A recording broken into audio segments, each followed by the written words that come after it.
Alright everyone, I am Jared from TechWorks and I am back again with another video, and today we are revisiting the Huawei Mate 10 Pro.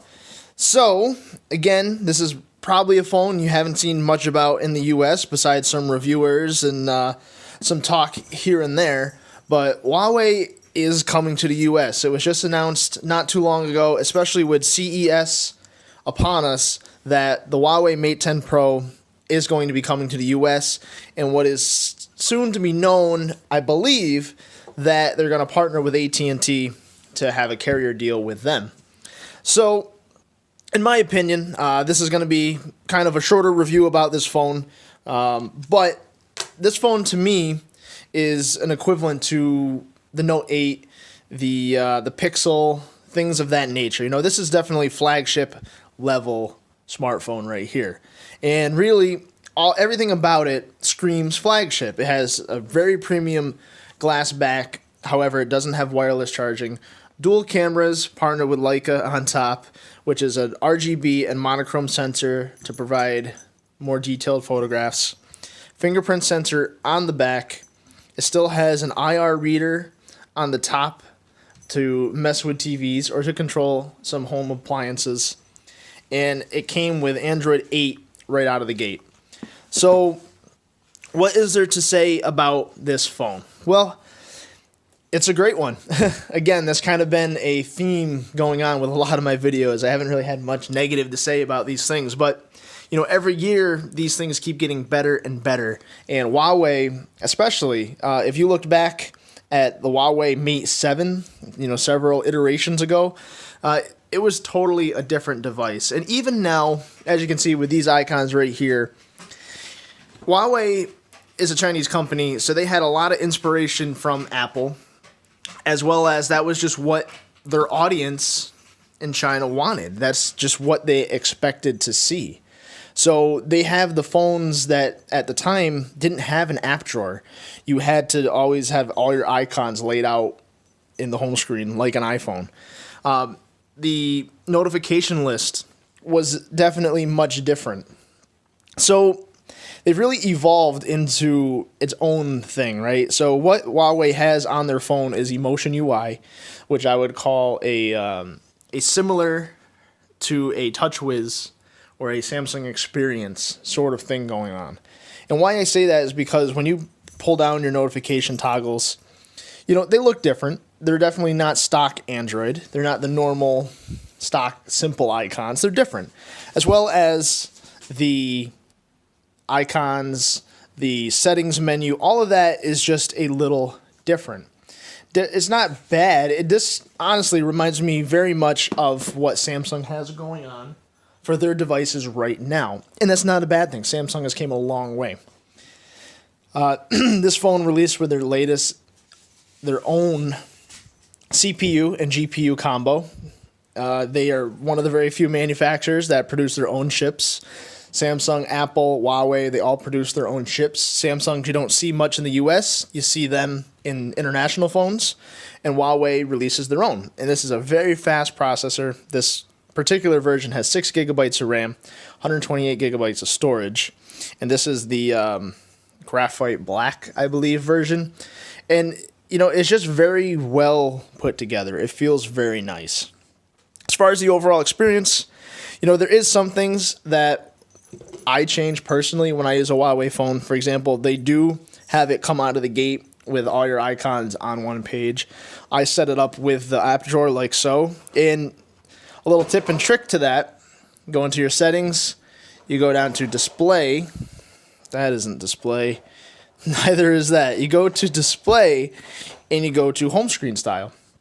From there you can choose. So another thing that I normally do, other than the app drawer, is I do like my health apps. I do use S Health, Google Fit, whatever. But the Huawei's was always very plain. It basically told you your steps, and that was it. With the Mate 9 and a little bit after, they upgraded their health app. So now it has exercise, it has your step goal. Still not very robust, but it's better. But one of the things I would definitely do is, as you can see, at least for me, in the United States, we don't use kilometers a lot. We generally use miles per hour. So you go to your settings, you go to units, you make that imperial, and then you will be back to miles. All right, so that's just another thing I do. You do have what is called on this phone Smart Remote. This is your IR blaster. This is what Samsung's always used to have.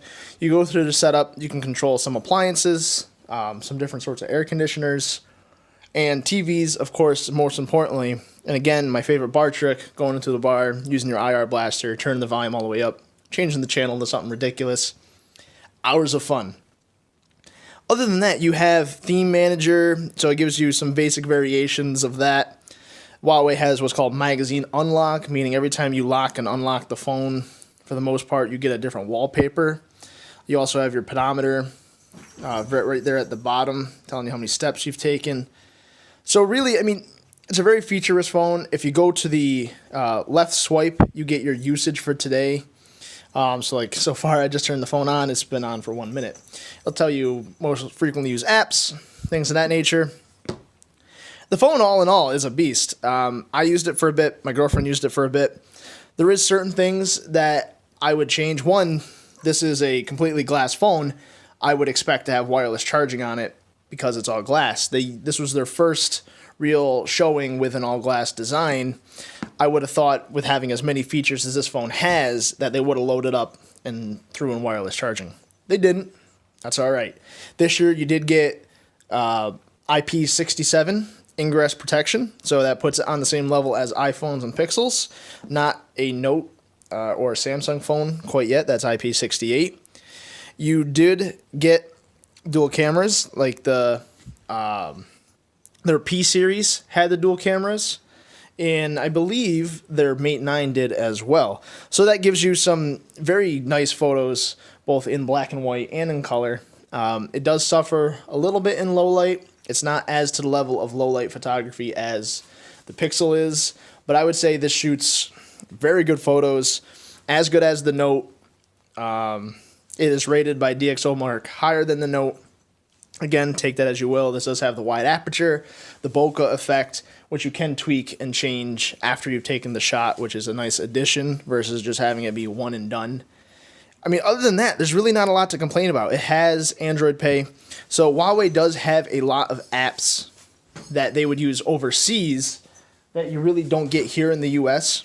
Maybe as they bring more phones here, more high-end phones, you'll see them, like HiCloud, which again is like Samsung Cloud.